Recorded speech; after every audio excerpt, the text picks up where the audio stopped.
The Magic Glasses by Frank Harris, Part 3 of 3. So much I learnt from Mr. Penry in the first few days of our acquaintance, and then, for weeks and weeks, he did not tell me any more. He seemed to regard the rest of his story as too fantastic and improbable for belief, and he was nervously apprehensive lest he should turn me against him by telling it. Again and again, however, he hinted at further knowledge, more difficult experiments, a more arduous seeking, till my curiosity was all aflame, and I pressed him, perhaps unduly, for the whole truth.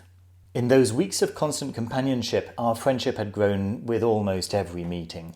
It was impossible to escape the charm of Penry's personality. He was so absorbed in his work, so heedless to the ordinary vanities and greeds of men, so simple and kindly and sympathetic, that I grew to love him.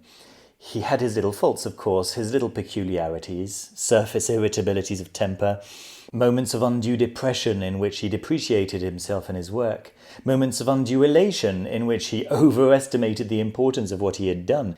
He would have struck most people as a little flighty and uncertain, I think. But his passionate devotion to his work lifted the soul, and his faults were, after all, insignificant in comparison with his noble and rare qualities. I had met no one in life who aroused the higher impulses in me as he did. It seemed probable that his latest experiments would be the most daring and the most instructive, and accordingly I pressed him to tell me about them with some insistence, and after a time he consented. "I don't know how it came about," he began, "but the contempt of men for my researches exercised a certain influence on me, and at length I took myself seriously to task. Was there any reason for their disdain and dislike? Did these glasses of mine really show things as they are, or was I offering but a new caricature of the truth, which people were justified in rejecting as unpleasant? I took up again my books on optics and studied the whole subject anew from the beginning. Even as I worked, a fear grew upon me. I felt that there was another height before me to climb, and that the last bit of the road would probably be the steepest of all. In the Gospels," he went on, in a low, reverent voice, "many things are symbolic and of universal application, and it always seemed to me significant that the hill of Calvary came at the end of the long journey. But I shrank from another prolonged effort. I said to myself that I couldn't face another task like the last. But all the while I had some sort of uncomfortable prescience that the hardest part of my life's work lay before me. One day a casual statement stirred me profoundly. The primary colours, you know, are red, yellow and blue. The colours shown in the rainbow vary from red to blue and violet, and the vibrations or lengths of the light waves that give us violet grow shorter and at length give us red. These vibrations can be measured. One day, quite by chance, I came across the statement that there were innumerable light waves, longer than those which give violet. Were these longer waves represented by colours which we don't see, colours for which we have no name, colours of which we can form no conception? And was the same thing true of the waves which, growing shorter and shorter, give us the sensation of red? There is room, of course, for myriads of colours beyond this other extremity of our vision. A little study convinced me that my guess was right, for all the colours which we see are represented to our sense of feeling in degrees of heat. That is, blue shows one reading on the thermometer, and red a higher, warmer extremity of it. There are thousands of degrees of cold lower than blue, and hundreds of degrees of heat above red. All these gradations are doubtless represented by colours which no human eye can perceive, no human mind can imagine. It is with sight as with sound. We know now that there are noises louder than thunder which we cannot hear, the roar that lies on the other side of silence." "But," I asked, "did your daughters do nothing? Surely they could have come to your help." "Oh, they were more than kind," he replied simply. "The eldest especially, perhaps because she was childless herself. I called her Gabrielle," he added, lingering over the name. "She was very good to me. As soon as she heard the news, she paid my debt and set me free. She bought things too, and fitted out 2 nice rooms for me, and arranged everything again quite comfortably. But you see," he went on with a timid, depreciating smile, "I tired out even her patience. I could not work at anything that brought in money, and I was continually spending money for my researches. The nice furniture went first, the pretty tables and chairs, and then the bed. I should have wearied an angel. Again and again Gabrielle bought me furniture and made me tidy and comfortable, as she said. And again, like a spendthrift boy, I threw it all away. How could I think of tables and chairs when I was giving my life to my work? Besides, I always felt that the more I was plagued and punished, the more certain I was to get out the best in me. Solitude and want are the twin nurses of the soul. But didn't you wish to get any recognition, any praise? I broke in. I knew by this time, he answered, that in proportion as my work was excellent, I should find fewer to understand it. How many had I seen come to praise and honour, while Rossetti fell to nerve disease and madness, and yet his work endures, and will endure, while theirs is already forgotten. The tree that grows to a great height wins to solitude, even in a forest. Its highest outshoots find no companions save the winds and the stars. I tried to console myself with such similes as this, he went on, with a deprecatory smile, for the years passed, and I seemed to come no nearer to success. At last the way opened for me a little, and after 8 or 10 years of incessant experiment, I found that partial success was all I should ever accomplish. Listen, there is not one pair of eyes in a million that could ever see what I have taught myself to see, for the passion of the soul brings with it its own reward. After caring for nothing but truth for 20 years, thinking of nothing but truth and wearying after it, I could see more clearly than other men, get closer to it than they could. So the best part of my labour, I mean the highest result of it, became personal, entirely personal, and this disappointed me. If I could do no good to others by it, what was my labour but a personal gratification? And what was that to me at my age? I seemed to lose heart, to lose zest. Perhaps it was that old age had come upon me, that the original sum of energy in me had been spent, that my bolt was shot. It may be so. The fact remains that I lost the desire to go on, and when I had lost that, I woke up, of course, to the ordinary facts of life once again. I had no money. I was weak from semi-starvation and long vigils, prematurely old and decrepit. Once more Gabrielle came to my assistance. She fitted up this room, and then I went out to sell my glass as a peddler. I bought the tray and made specimens of all the spectacles I had made and hawked them about the streets.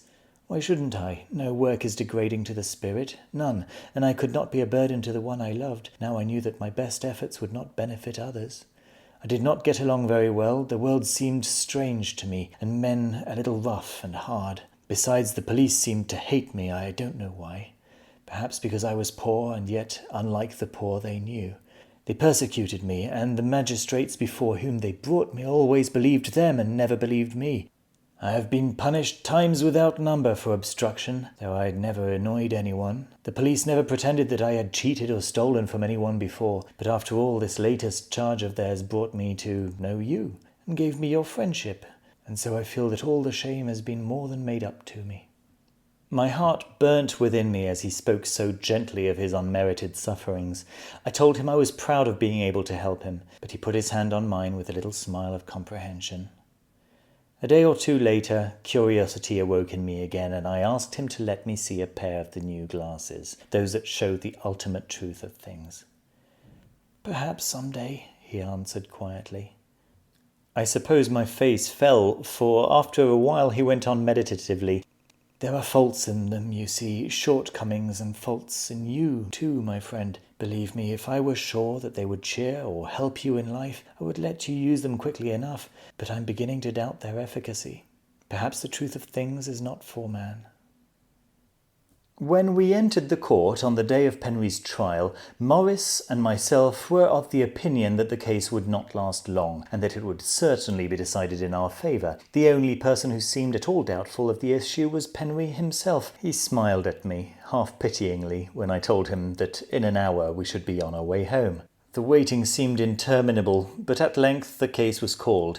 The counsel for the prosecution got up and talked perfunctorily for 5 minutes, with a sort of careless unconcern that seemed to me callous and unfeeling. Then he began to call his witness. The workman, I noticed, was not in the court. His evidence had been rather in favour of the accused, and the prosecution on that account left it out. But Mr. Allett, as he called himself, of Olborn, was even more voluble and vindicative than he had been at the police court. He had had time to strengthen his evidence too, to make it more bitter and more telling, and he had used his leisure malignantly. It seemed to me that everyone should have seen his spite and understood the vileness of his motives. But no, again and again the judge emphasized those parts of his story which seemed to tell most against the accused. The judge was evidently determined that the jury should not miss any detail of the accusation, and his own bias appeared to me iniquitous. But there was a worse surprise in store for us. After Hallett, the prosecution called a canon of Westminster, a stout man with a heavy jowl and loose, suasive lips, Canon Bayton. He told us how he had grown interested in Penry and in his work, and how he had bought all his earlier glasses, the Rossetti glasses as he called them. The canon declared that these artistic glasses threw a very valuable light on things, redeemed the coarseness and commonness of life, and made reality beautiful and charming. He was not afraid to say that he regarded them as instruments for good, but the truth-revealing glasses seemed to excite his utmost hatred and indignation. He could not find a good word to say for them. They only showed, he said, what was terrible and brutal in life. When looking through them, all beauty vanished. The charming flesh covering fell away, and you saw the death's head grinning at you. Instead of parental affection, you found personal vanity. Instead of the tenderness of the husband for the wife, gross and common sensuality. All high motives withered, and instead of the flowers of life, you were compelled to look at the worm-like roots and the clinging dirt. He concluded his evidence by assuring the jury that they would be doing a good thing if they put an end to the sale of such glasses. The commerce was worse than fraudulent, he declared. It was a blasphemy against God and an outrage on human nature. The unctuous canon seemed to be worse than all the rest, but the effect he had on the jury was unmistakable. And our barrister, Simmons, refused to cross-examine him. To do so, he said, would only strengthen the case of the prosecution, and I have no doubt that he was right, for Morris agreed with him. But even the prosecuting witnesses did not hurt us more than the witnesses for the defence. Mr. Penry had been advised by Mr. Morris to call witnesses to his character, and he had called 6 of the most respectable tradesmen of his acquaintance. One and all did him harm rather than good. They all spoke of having known him 20 years before, when he was a well-to-do and respectable person. They laid stress upon what they called his fall in life. They all seemed to think that he had neglected his business and come to ruin by his own fault. Not one of them had the faintest understanding of the man or of his work. It was manifest from the beginning that these witnesses damaged our case, and this was apparently the view of the prosecuting barrister, for he scarcely took the trouble to cross-examine them. It was with a sigh of relief that I saw Mr. Penry go into the box to give evidence on his own behalf. Now I thought the truth will come to light. He stated everything with the utmost clearness and precision. But no one seemed to believe him. The wish to understand him was manifestly wanting in the jury, and from the beginning the judge took sides against him. From time to time he interrupted him just to bring out what he regarded as the manifest falseness of his testimony. "You say these glasses show truth," he said. "Who wants to see truth?" "Very few," was Penry's reply. "Why then did you make the glasses?" went on the judge, "if you knew that they would disappoint people?" "I thought it my duty to," replied Penry. "Your duty? To disappoint and anger people?" retorted the judge. "A strange view to take of duty. And you got money for this unpleasant duty, didn't you?" "A little," was Penry's reply. "Yes, but you still got money," persisted the judge. "You persuaded people to buy your glasses knowing that they would be disappointed in them, and you induced them to give you money for the disappointment. Have you anything else to urge in your defence?" I was at my wits' end. I scarcely knew how to keep quiet in my seat. It seemed to me easy to see the truth, but even Penry seemed indifferent to the result, indifferent to a degree that I could scarcely explain or excuse. This last question, however, of the judge aroused him. As the harsh, contemptuous words fell upon the ear, he leaned forward and, selecting a pair of spectacles, put them on and peered round the court. I noticed that he was slightly flushed. In a moment or two he took the glasses off and turned to the judge. "My lord," he said, "you seem determined to condemn me. But if you condemn me, I want you to do it with some understanding of the facts. I have told you that there are very few persons in this country who have any faculty for truth, and that the few who have usually have ruined their power before they reach manhood.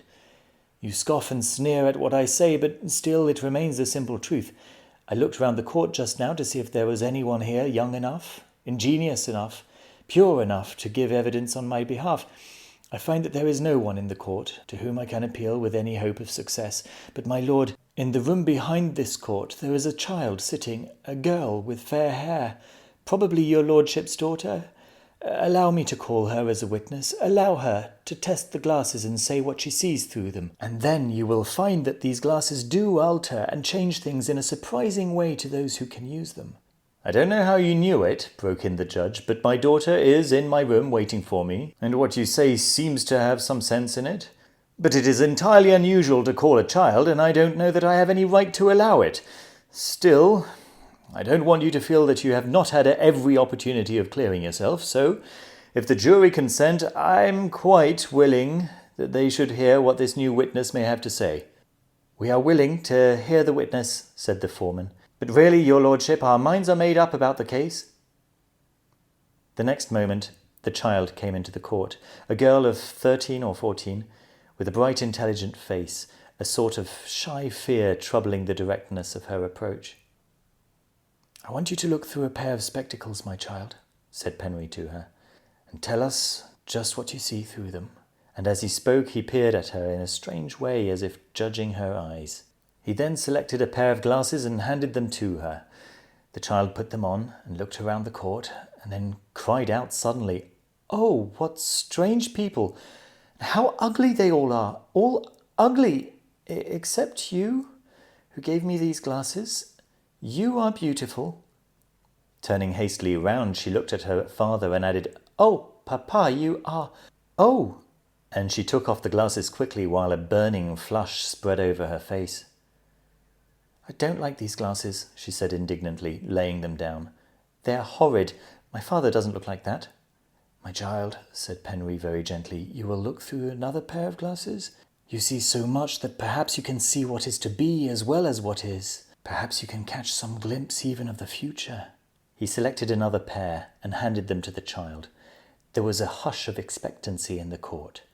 People who had scoffed at Penry before and smiled contempt now leaned forward to hear, as if something extraordinary were about to happen.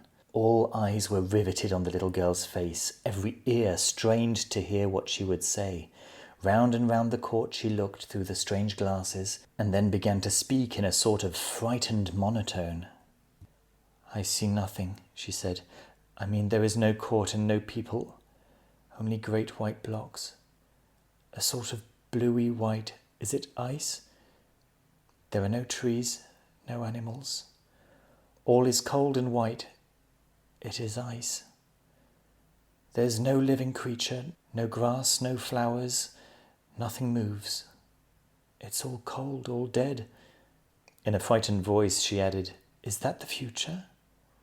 Penry leaned towards her eagerly. "Look at the light, child," he said. "Follow the light up and tell us what you see." Again, a strange hush.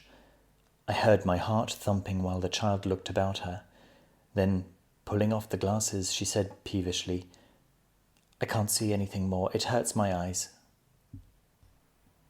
Death in prison.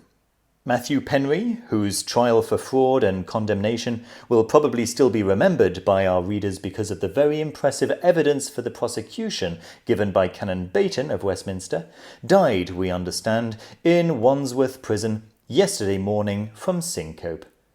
Extract from the Times, January 3rd, 1900. This concludes the third and final part of The Magic Glasses by Frank Harris. Thank you so much for taking the time to listen. If you enjoyed what you heard, please take the time to leave a thumbs up and to subscribe if you haven't already. It really helps me and the channel. And don't hesitate to leave any comments with any suggestions for further readings that you would like to hear. Thanks again. See you soon. Bye-bye.